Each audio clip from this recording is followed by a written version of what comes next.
మనమైతే అలా 1,44,000 మంది టార్గెట్ అనేది 2023 first May portal of light meditation చేశాము. తర్వాత మరి ఇంకేమీ చేయవలసిన అవసరం రాకుండానే భూమి భూమి యొక్క పనులు అనేవి ముందుకెళ్తున్నాయి. ఎందుకు అంటే 2023 సంవత్సరంలో మనకి ఆల్డబరాన్స్ అనేవాళ్ళు భూమి మీద లిబరేషన్ వర్క్ చేయడానికి ఎంటర్ అయ్యారు. అప్పటి వరకు ప్లైడియన్స్ అండర్లో అనేది ఉండేది. మరి ఆ ప్లైడియన్స్ అండర్లో ఉన్నప్పుడు వారి యొక్క నేచర్ కి తగ్గట్టు సాఫ్ట్ హార్ట్, సాఫ్ట్ నేచర్ అలాంటి వాటి వలన వాళ్ళు సాఫ్ట్ గానే లిబరేషన్ ని క్యారీ ఫార్వర్డ్ చేయడానికి ట్రై చేసేవారు. సాఫ్ట్ గా చెబితే అర్థం కాదు అనేది అందరికీ తెలుసు. అందుకే కొంచెం స్ట్రాంగ్ అండ్ స్టబర్న్ గా చెప్పే ఆల్డబరాన్స్ అనేవాళ్ళు ప్లానెటరీ లిబరేషన్ లోకి ఎంటర్ అవ్వడం అనేది జరిగింది. వాళ్ళు ఎంటర్ అయిన తర్వాత లిబరేషన్ వర్క్ అనేది స్పీడప్ అయిపోయింది. ఆ స్పీడప్ అవడం వలన మనకి గ్లోబల్ మాస్ మెడిటేషన్ అనేది చేయవలసిన అవసరం రాకుండానే వర్క్లన్నీ మేనిఫెస్ట్ అయిపోతున్నాయి. మీలో సరి అయిన పర్సంటేజ్ లో కాంతి అనేది గనక ఉంటే చుట్టూ ఉన్న కాంతిని కూడా మీకు చూసే కెపాసిటీ అనేది ఉంటుంది. ప్రస్తుతం అంత ఎక్కువగా అంత విరివిగా కాంతి అనేది భూమి మీదకి ప్రవహిస్తుంది. అలాగే మేనిఫెస్ట్ కూడా ఫాస్ట్ గానే అవుతున్నది. ఇవి మీకు అర్థమయ్యి దాన్ని గ్రహించే ఫ్రీక్వెన్సీలోని గ్రహించే నమ్మక వ్యవస్థలోని ఉండి తీరాలి. ఉన్నప్పుడు అన్ని పాసిబిలిటీసే.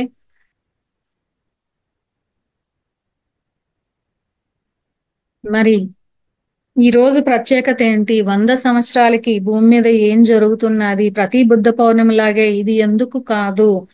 ఈ విశాఖ ప్లానెటరీ యాక్టివేషన్ ఎందుకు స్పెషల్ గా చెప్తున్నాము? విశాఖ ఫెస్టివల్ అనేది ఎవ్రీ ఇయర్ చేస్తారు. మనమైతే బుద్ధ పౌర్ణమి అంటాము. మరి వెస్ట్ సైడ్ అయితే వాళ్ళు విశాఖ ఫెస్టివల్ అంటారు. ఏదైనా ఒకటే.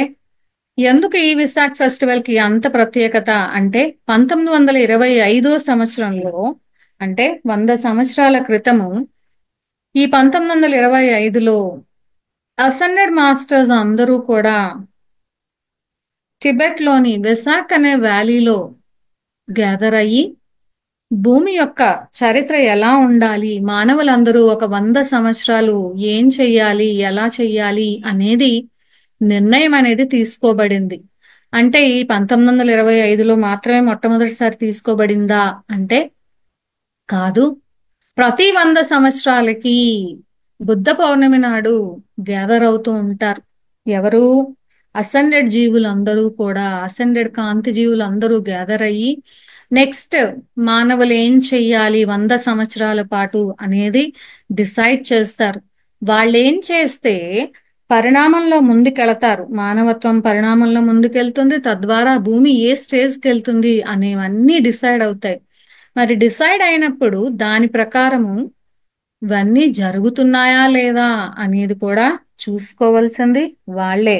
అంటే ఒక్కొక్క క్వాలిటీకి, ఒక్కొక్క పనికి, ఒక్కొక్క అసెండెడ్ మాస్టర్ అనేవాళ్ళు అధినాయకులుగా నియమించబడుతూ ఉంటారు. దానికి సంబంధించిన మీటింగ్, ఓకే ఈ 100 సంవత్సరాలు నేను ఈ పని చూస్తాను, నేను ఈ క్వాలిటీ మానవుల్లో డెవలప్ అవడానికి వర్క్ చేస్తాను, లేదా భూమి మీద ఈ ఎనర్జీ యాంకర్ అవ్వడానికి నేను వర్క్ చేస్తాను అనే డెసిషన్స్ తీసుకోబడుతూ ఉంటాయి. మరి అయితే ఇది ఎప్పుడూ జరిగే 100 సంవత్సరాల మీటింగేనా అంటే ప్రతి 100 సంవత్సరాలకి జరుగుతున్నట్టే జరుగుతుందా అంటే కాదు. 1925లో వీళ్ళందరూ మీట్ అయినప్పుడు అక్కడ వాళ్ళు తీసుకున్న నిర్ణయం ఏంటంటే 2025 జూలై 7 కల్లా భూమి మీద 1,44,000 మంది కంపల్సరిగా అసెండ్ అయి తీరిపోవాలి అనే తీర్మానం అనేది చేశారు. వచ్చింది. అంటే అక్కడ 2000 సంవత్సరంలో ఈవెంట్ అనేది అయిపోయి ఫస్ట్ వేవ్ ఆఫ్ అసెన్షన్ అయిపోయి తర్వాత ఒక 25 సంవత్సరాల కాలం అనేది వాళ్ళకి గ్యాప్ ఇవ్వడం జరిగింది. 2025కి మొత్తం ఈ 1,44,000 మందితో పాటు మిగిలిన ఎంత మంది మానవులు అసెండ్ అవుతారో, అసెండెడ్ జీవులుగా అంటే ఒక ఆంజనేయ స్వామి లాగా అవ్వచ్చు, ఒక మహావతార్ బాబాజీ లాగా అవ్వచ్చు, ఒక సెయింట్ జర్మియన్, ఒక కుతుమి, ఒక ఎల్మోరియా, ఎలా అయినా వాళ్ళు మీరందరూ అలా మారిపోయిన తరువాత మీరు నెక్స్ట్ స్టేజ్ లోకి ఎవల్యూషన్ అయిపోవడానికి అవసరమైన ఎనర్జీలు అనేవి 1925లోనే భూమిలో నాటడం అనేది జరిగింది. అయితే మనందరికీ తెలుసు 2025కి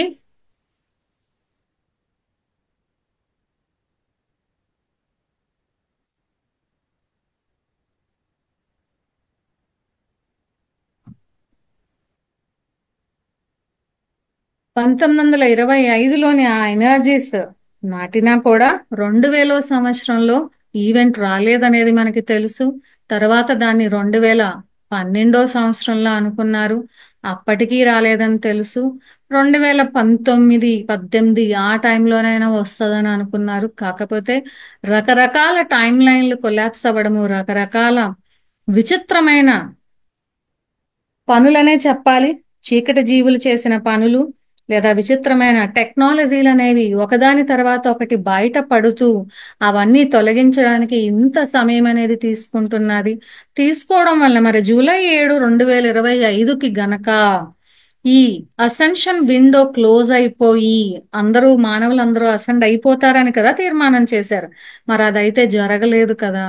మరి జరగలేనప్పుడు మనందరం ఇక్కడ ఉండిపోవలసిందేనా అనే డిస్కషన్స్ అనేవి మధ్యలో కూడా జరుగుతాయి. అంటే వాళ్ళు 100 సంవత్సరాలకు ఒకసారి మీట్ అయినా పరిస్థితులు ఎలా ఉన్నాయనేది మళ్ళీ చిన్న చిన్న మీటింగ్లు పెట్టుకుంటుంటారు. మన ఆఫీసుల్లోనే మామూలు విషయాలకే ఎప్పుడో సంవత్సరానికి ఒకసారి మీటింగ్ కన్నా మధ్యలో వారానికి ఒకసారి ఉంటాయి, 2 వారాలకు ఒకసారి ఉంటాయి, నెలకు ఒకసారి ఉంటాయి. మనమే చిన్న చిన్న విషయాలకే మీటింగులు పెట్టుకున్నప్పుడు భూమికి సంబంధించి ఇంతమంది మానవులకి సంబంధించినప్పుడు ఆటోమేటిక్ గా వాళ్ళు కూడా ఎన్నో మీటింగ్లు అనేవి పెట్టుకుంటూనే ఉంటారు. అలా పెట్టుకుంటున్నప్పుడు వాళ్ళు అక్కడ ఓకే మానవులు ఈ టైంలో ఇలా అసెండ్ అవ్వలేకపోతున్నారు, మాయపొర అనేది ఈవెంట్ అనే పేరుతో తొలగించబడలేదు, అందువలన జూలై 7కి 2025లో అసెన్షన్ విండో క్లోజ్ అయిపోతే ఒక్కడ కూడా అసెండ్ అవ్వడు, నక్షత్రలోక వాసులందరూ ఇక్కడే ఉండిపోతారు అనేది అర్థమయ్యి గెలాక్టిక్ కాన్ఫెడరేషన్ ఆఫ్ లైట్ వాళ్ళు, అసెండెడ్ బీయింగ్స్, రకరకాల నక్షత్ర లోక వాసులు అందరూ కూడా అంటే సో కాల్డ్ లైట్ ఫోర్సెస్ అందరూ కలిపి నిర్ణయించింది ఏంటంటే ఈ అసెన్షన్ విండో 2025 జూలై 7కి క్లోజ్ అవ్వదు, పర్మనెంట్ గా ఓపెన్ ఉంటుంది. సో దాట్ ఎవరు ఎప్పుడు అనుకుంటే అప్పుడు ఇక్కడ నుంచి అసెండ్ అవ్వచ్చు. అండ్ ఈ అసెన్షన్ అనేది భూమిది మాత్రమే కాదు, గెలాక్టిక్ అసెన్షన్ అని చెప్పడం అయితే జరిగింది. అయితే ఇప్పుడు నేను ఈ పిక్చర్ చూపిస్తున్నాను. ఇది మౌంట్ కైలాష్ దగ్గర విసాక్ వ్యాలీ వెస్ట్రన్ టిబెట్ లో ఉంటుందంట. ఇది ఒక హోలీ మౌంటైన్, ఒక పవిత్రమైన పర్వతం అంట. ఇక్కడే జరుగుతుంది అంటే నాకు దొరికిన పిక్చర్ల ప్రకారం ఇక్కడే ఆ మీటింగ్ అనేది జరుగుతూ ఉంటుంది అని చెప్తున్నారనమాట. సో దీన్ని విశాఖ వ్యాలీ అంటారు. ఇక్కడ జరుగుతుంది అంటే దాని అర్థం ఇప్పుడు మనం వెళ్తే అక్కడ అసెండెడ్ మాస్టర్లు అందరూ కుర్చీలు వేసుకుని కూర్చుని మనకైతే ఏమీ కనపడరు. వాళ్ళు ఎనర్జెటిక్ లెవెల్స్ లో ఉంటారు. అలాగే వాళ్ళు గ్యాదర్ అయిన ప్రదేశానికి మనలోటి వాళ్ళందరూ వెళ్ళిపోలేరు లోపలికి. సో దీన్ని విశాఖ వ్యాలీ అంటారు. ఇక్కడ జరుగుతుంది. సో అక్కడ కుదరదు. అలాగా మనం వెళ్ళిపోదాము, చూసేద్దాము అంటే మాత్రం అక్కడ కుదరదు, మనకి కనపడదు. శంబాలా ఎలా అయితే కనపడదో వ్యాలీ కనిపిస్తుంది కానీ వాళ్ళు అక్కడ కూర్చుని ఆ మీటింగ్లు అనేవి కనపడవన్నమాట అక్కడ. సో ఇలాగా కాకపోతే ఇక్కడ విశాఖ ఫెస్టివల్ అనేది అవుతుందంట. అందరూ చాలా మంది గ్యాదర్ అవ్వడం అనేది జరుగుతూనే ఉంటుందంట. ఇది విశాఖ వ్యాలీ ఫోటో. అయితే మరి అసెండెడ్ మాస్టర్లు ఏమవుతారు? మనం అందరం అసెండ్ అయిపోతుంటే వాళ్ళకేమవుతుంది? వాళ్ళు కూడా అసెండెడ్ మాస్టర్లే కదా, వాళ్ళ పక్కన వెళ్ళి మనం కూర్చుంటామా అంటే వాళ్ళ పక్కన వెళ్ళి మనం కూర్చోవడం అనేది కాదు. మనము ఏం జరుగుతుంది, వాళ్ళకేం జరుగుతుంది, మనకేం జరుగుతుంది అనేది చూద్దాం.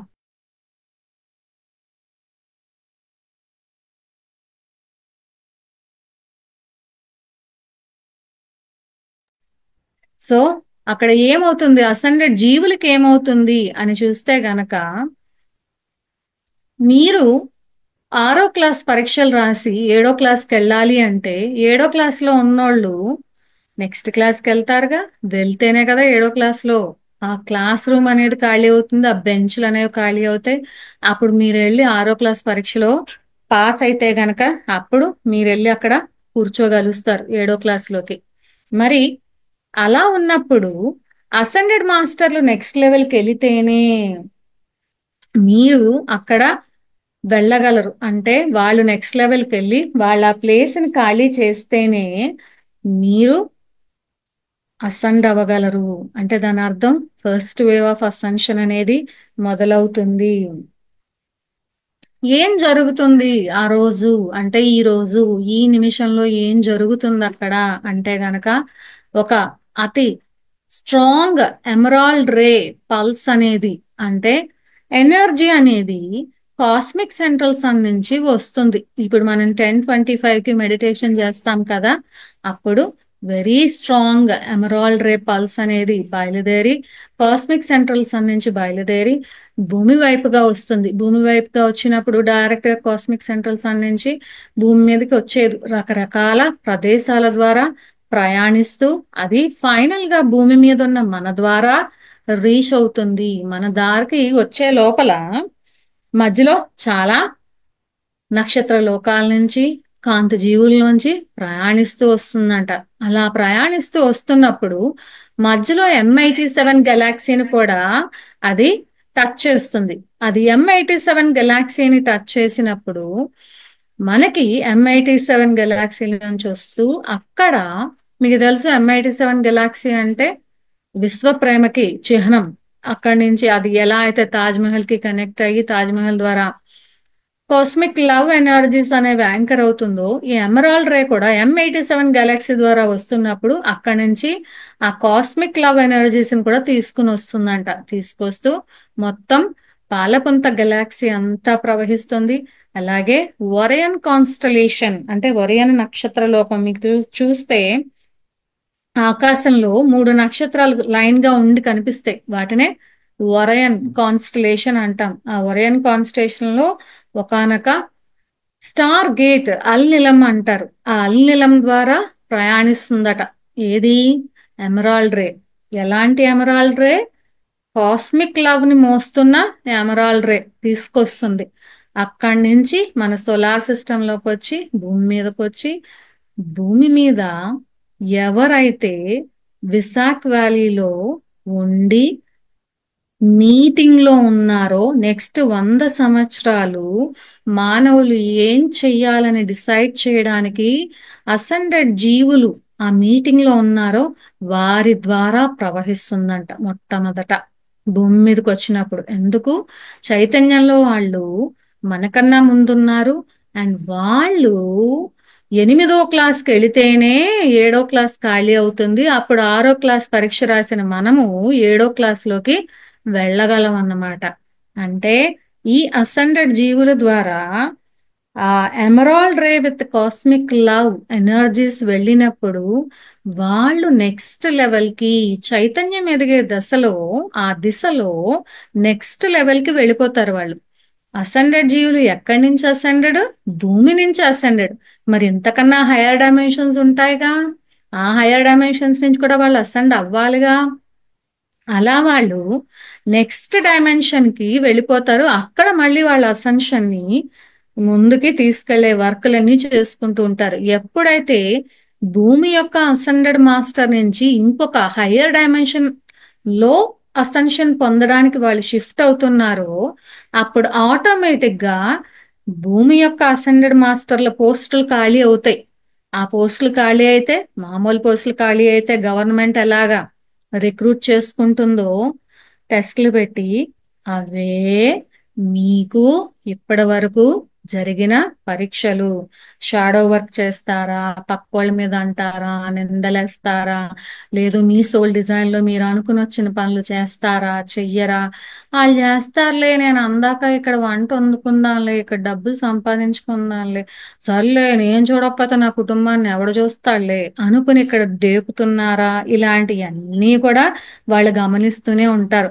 వాళ్ళు గమనించి, ఓకే వీడు ఎందుకు వచ్చాడు, ఆడు దానికి వచ్చింది ఆడికి చెప్పినా కూడా, ఆడికి తెలియజెప్పినా కూడా ఆడు రాలేదుగా, సర్లే వీడు నెక్స్ట్ టైం అసెన్షన్ ఎగ్జామ్ రాస్తాడులే అని వదులుతారనమాట. అలా ఇప్పుడు ఆ సెలెక్షన్ ప్రొసీజర్ కి సంబంధించిన మీటింగ్ లో డెసిషన్స్ తీసుకోబడతాయి. ఎవరు వస్తారు ముందుకు, ఇవన్నీ ఆల్రెడీ డిసైడెడ్ అండి. ఎనర్జెటిక్ తలాలలో గత 2 సంవత్సరాల నుంచి ఇవి డిసైడ్ అయిపోయి. ఎప్పటి నుంచి? ఆల్డబరాన్స్ భూమి మీదకి అడుగు పెట్టిన దగ్గర నుంచి ఇవన్నీ మీటింగ్స్ లో డిసైడెడ్. కొన్ని నెలల క్రితమే ఈ లిస్టులన్నీ క్లోజ్ అయిపోయాయి. అందులో మీరు ఉన్నారు లేదు అనేది ఈ రోజు మీరు ధ్యానంలో పార్టిసిపేట్ చేస్తూ ఉంటే, ఈ ఇన్ఫర్మేషన్ అంతా మీకు తెలుసుకుంటూ ఉండుంటే అన్డౌటెడ్ గా మీరు కూడా ఉండే ఉంటారు, లిస్ట్ లో సెలెక్ట్ అయ్యే ఉంటారు. మరి అలా అయి ఉన్నప్పుడు మీకు ఫర్దర్ గా అసెండ్ అవ్వడానికి అవసరమయ్యేటట్టుగా పలానా వాళ్ళు ఏం చేస్తే ఉంటుంది, ఓకే పలానా గ్రూప్ ఏం చేస్తే ఉంటుంది, మానవులందరూ ఒక వీళ్ళందరూ కేటగిరీ 1, ఈ కేటగిరీ 1 వాళ్ళందరూ నెక్స్ట్ ఇలా వర్క్ చేస్తే వాళ్ళు ఫస్ట్ వేవ్ ఆఫ్ అసెన్షన్ లోకి వెళ్ళిపోతారు.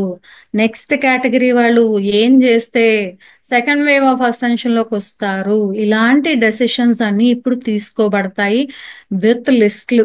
మనం ఎలా అయితే ఒక మీటింగ్కి వెళ్తే ఒక ఫైల్ ఆఫ్ పేపర్స్ పట్టుకొని వెళ్తామో, వాళ్ళ దగ్గర కూడా ఫైల్ ఆఫ్ పేపర్స్ ఉంటాయి.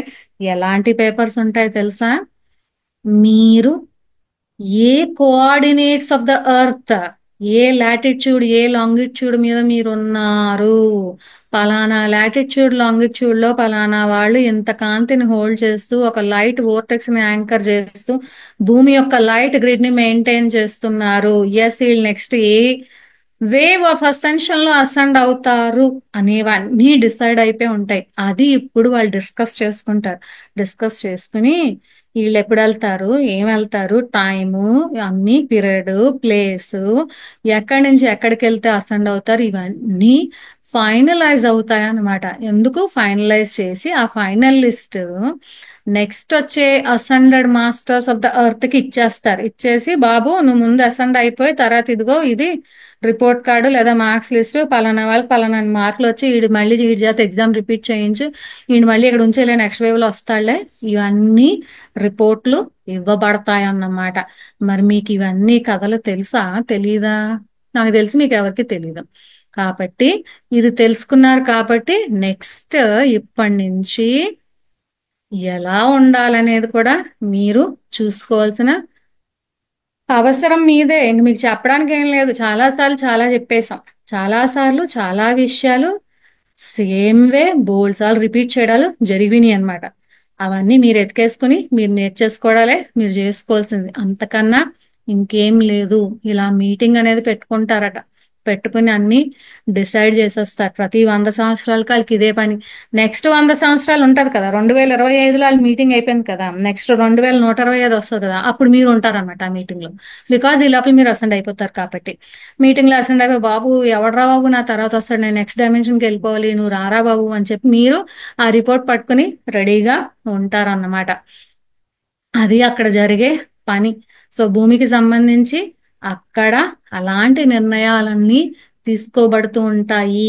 హిమాలయాల్లో అంటే అసెండెడ్ జీవులకు కదా ముందు ఆ ఎమరాల్డ్ రే వెళ్తుంది. వెళ్ళిన తర్వాత హిమాలయాల అడుగున భూమి లోపల హోలీ గ్రెయిల్ అనేది ఉంటుంది. ఈ హోలీ గ్రెయిల్ గురించి ఎన్నో రకాల కల్చర్స్ లో, సివిలైజేషన్స్ లో చాలా సార్లు ప్రస్తావించబడింది. ఈ హోలీ గ్రెయిల్ అనేది మనకి ఇంగ్లీష్ ని తెలుగులో మీనింగ్ చెప్పిన విధానం అయితే కాదు.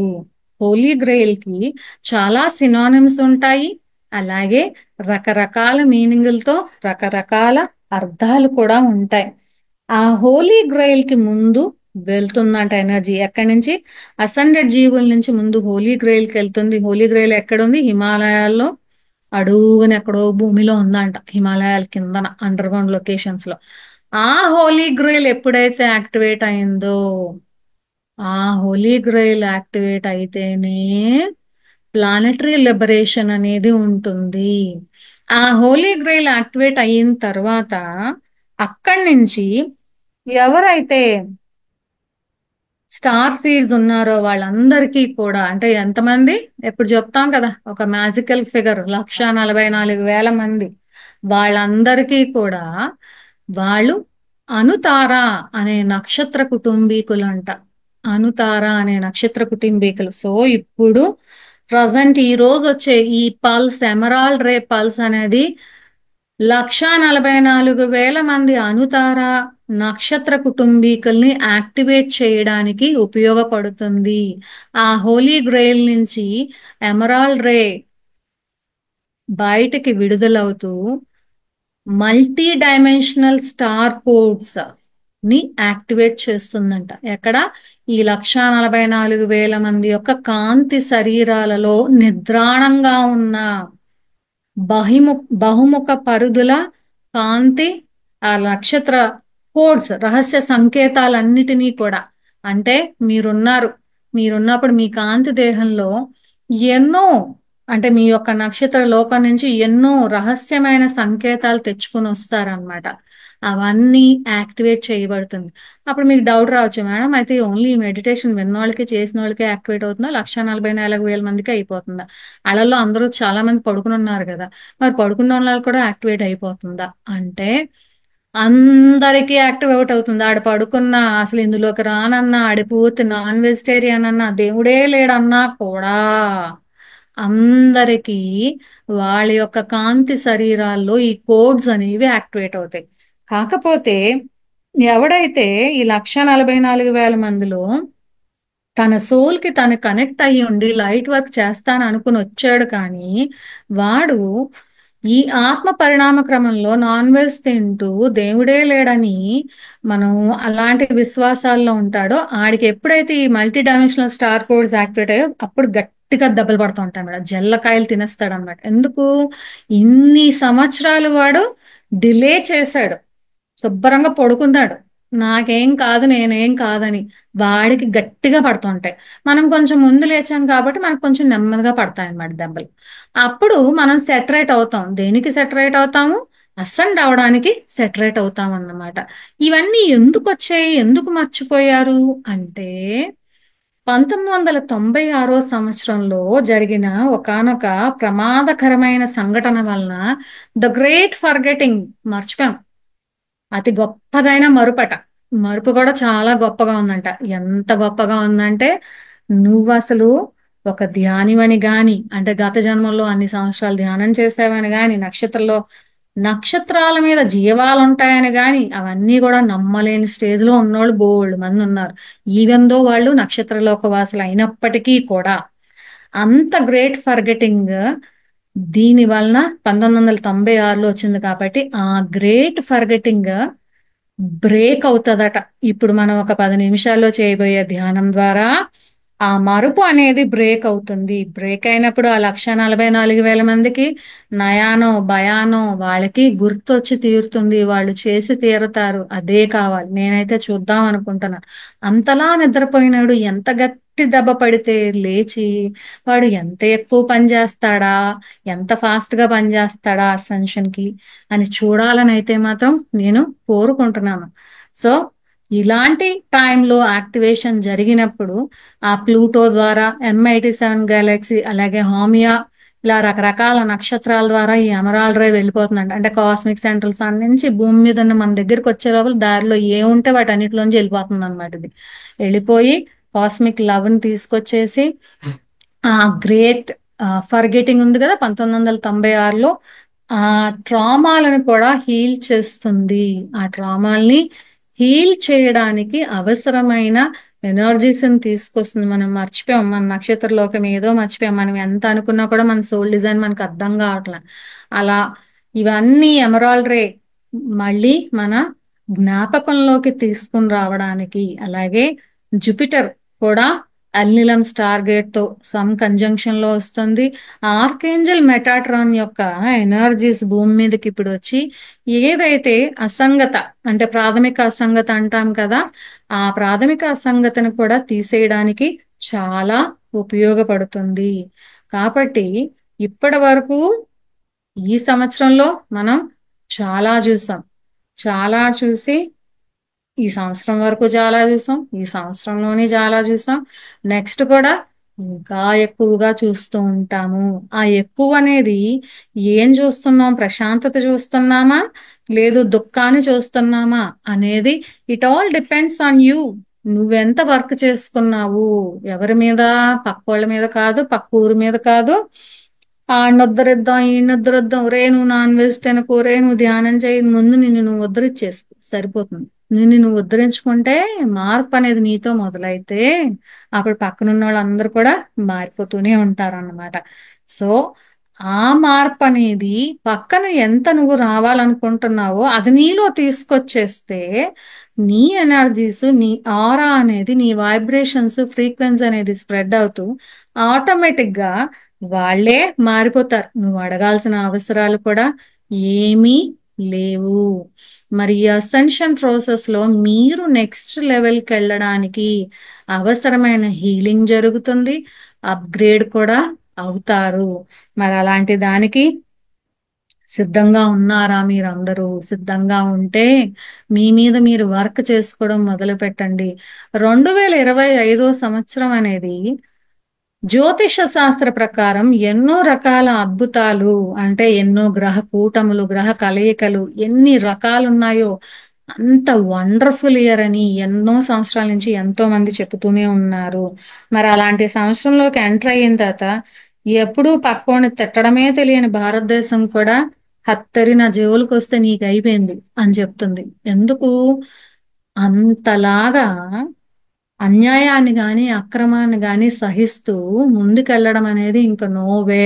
రెవల్యూషనరీ ఎనర్జీస్ ఎక్కడి నుంచి వస్తుంది? Revolutionary energies new renaissance. అదే ఆ న్యూ రెనెసెన్స్ లోంచి పుడుతున్న రెవల్యూషనరీ ఎనర్జీస్ అన్నమాట. నేను ఒప్పుకోను, నేను సత్యం వైపు నించుని తీరుతాను, నేను చెప్పి తీరుతాను, డిస్క్లోజర్, నువ్వు ఆపు, నువ్వు ఎవడి విషయంలో కల్పించుకోవాల్సిన అవసరం లేదు అని అమెరికాకి కూడా చెప్పే స్టేజ్ లో మనం ఉన్నాము. ఎందుకున్నాం తెలుసా? Because the light that we anchored is supporting India. మీరు ఇప్పటి వరకు ఎంత కాంతినైతే యాంకర్ చేస్తూ మీ భారతదేశానికి, మీ దేశానికి, మీకు మీరున్న ప్రదేశానికి మీరు ఎంత సపోర్ట్ చేశారో ఆ లైట్ సపోర్ట్ వలనే అందరూ కూడా చెప్పగలుస్తున్నారు. అంటే పొలిటీషియన్స్ అందరూ కూడా ఇలాంటివి చెప్పగలుస్తున్నారు, ఆ నిర్ణయాలు తీసుకోగలుస్తున్నారు. మరి ఇది మంచిదే కదా.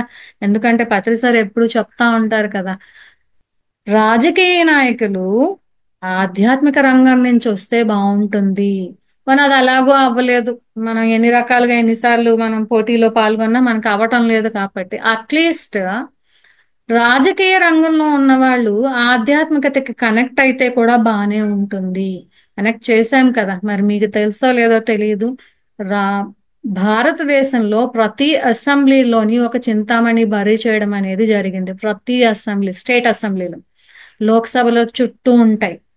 మరి ప్రతి స్టేట్ అసెంబ్లీలో చేశాము. ప్రతి ఆల్మోస్ట్ ఆ రాష్ట్రంలో గాని ఆ డిస్ట్రిక్ట్ లో గాని, ఒకవేళ అంటే స్టేట్ కి ఒకటే అసెంబ్లీ ఉంటది కాబట్టి అది కాక ఒక డిస్ట్రిక్ట్ లో బరీ చేయాలంటే ఆ డిస్ట్రిక్ట్ లో ఉన్న గవర్నమెంట్ ఆఫీస్ లో, ఏ గవర్నమెంట్ ఆఫీస్ లో అయితే అతి ఎక్కువగా గవర్నమెంట్ ఎంప్లాయీస్ ఉంటారో అక్కడ బరీ చేయడం జరిగింది. మిలిటరీ ఏరియాలో ఎన్ని రకాలుగా చింతామణి బరీ అనేది జరిగిందంటే, ఎందుకు చేస్తాం అలాంటివన్నీ అంటే వాళ్ళు ఆ స్పిరిచువల్ ఎనర్జీస్ యొక్క, చింతామణి యాంకర్ చేసే ఆధ్యాత్మిక శక్తుల యొక్క ఆరాలో వాళ్ళు ఉంటే ఈ రోజు కాకపోతే రేపైనా సత్యం వైపు నడుస్తారు, సత్యం వైపు వాళ్ళు మొగ్గు చూపుతారు. అప్పుడు మనకి సత్యయుగం అనేది మేనిఫెస్ట్ అవుతుంది, మానవులు ఇబ్బంది పడ్డం అనేది ఆగుతుంది అని ఒకే ఒక ఆశతోనన్నమాట. సో అందుకు అలాగా వాళ్ళకి ఎనర్జీస్ అందాలి అనే ఉద్దేశంతో మాత్రం ఇలాంటి వర్కులు ఎన్నో చేయడం అనేది జరిగింది.